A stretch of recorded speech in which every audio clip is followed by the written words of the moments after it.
नमस्कार दोस्तों, आप सभी का स्टॉक इजी में स्वागत है। तो दोस्तों, आज हम बात करने वाले हैं E2E transportation infrastructure limited IPO के बारे में, जो कि 26 दिसंबर 2025 के दिन ओपन होने वाला है। सबसे पहले हम कंपनी के बिजनेस मॉडल को समझेंगे, यानी कंपनी क्या काम करती है और किससे रेवेन्यू जनरेट होता है। फिर हम ये बात करेंगे कि फ्यूचर में कंपनी कैसे ग्रो कर सकती है, यानी कि कंपनी के ग्रोथ ड्राइवर्स क्या क्या हो सकते हैं। फिर हम लास्ट में बात करेंगे कंपनी के रिस्क के बारे में, ऐसे कौन से रिस्क है जो कंपनी के कैश फ्लो को यहाँ पे हिट कर सकती है। अब बात करते हैं बिजनेस मॉडल के बारे में। ये कंपनी रेलवेज इंजीनियरिंग सोल्यूशन की सिस्टम इंटीग्रेटर है। इसका मतलब ये है कि डिज़ाइन से लेकर पूरा कमीशनिंग तक ये पूरा रेलवेज को एंड टू एंड तक ये पूरा मैनेज करती है। ये कंपनी का core focus railway signalling, telecom system, electrification और प्राइवेट रेल साइडिंग, और यहाँ पे इनका एक और है जो मेन फोकस रखते हैं, वो है टर्न की रेलवे प्रोजेक्ट्स पर है।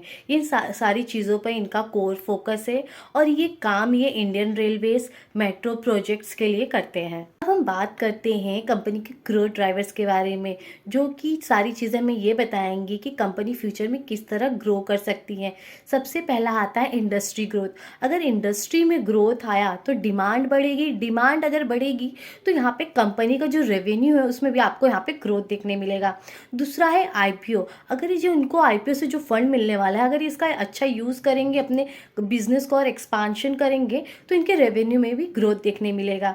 इस कंपनी के जो प्रमोटर्स है, सीनियर मैनेजमेंट है, वो काफ़ी ज़्यादा उनको एक्सपीरियंस है, जो कि कंपनी के लिए काफ़ी ज़्यादा एक पॉजिटिव पॉइंट है। ये सारी चीज़ें कंपनी को फ्यूचर में आगे ले जा सकती हैं। चलिए बात करते हैं रिस्क के बारे में। जैसे कि हमने स्टार्टिंग में ही बात किया कि कंपनी का जो डिमांड है वो ज़्यादा डिमांड डोमेस्टिक से ही आता है, यानी ये भी एक रिस्क की बात है। अगर डोमेस्टिक में डिमांड कम हो गया तो इसका जो इम्पैक्ट है डायरेक्टली कहाँ पे पड़ेगा, इसका डायरेक्ट डिमांड कैश फ्लो को हिट करेगा। और हम दूसरे यहाँ रिस्क के बारे में बात करें तो कंपनी का जो डिपेंडेंसी है वो यहाँ पे की मैनेजमेंट पे ज़्यादा है। अगर यहाँ पे मैनेजमेंट में कोई कॉन्फ्लिक्ट होता है तो इसका भी इम्पैक्ट हमको कहाँ बिजनेस में देखने मिलेगा।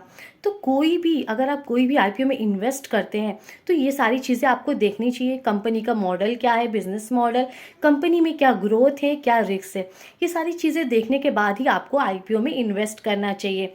अगर आप ये शेयर को डिटेल में एनालाइज करना चाहते हैं या रीड करना चाहते हैं, इसके वैल्यूएशन के, इसके डेट को अगर आप डिटेल में समझना चाहते हैं तो इसका रिसर्च रिपोर्ट हमारे वेबसाइट पे मौजूद है। आप वहाँ जाके इसको डिटेल में एनालाइज कर सकते हैं। तो दोस्तों, आज के लिए हम यहीं रुकते हैं। अगर ये वीडियो आपको यूज़फुल लगा तो लाइक, कमेंट और सब्सक्राइब ज़रूर करें।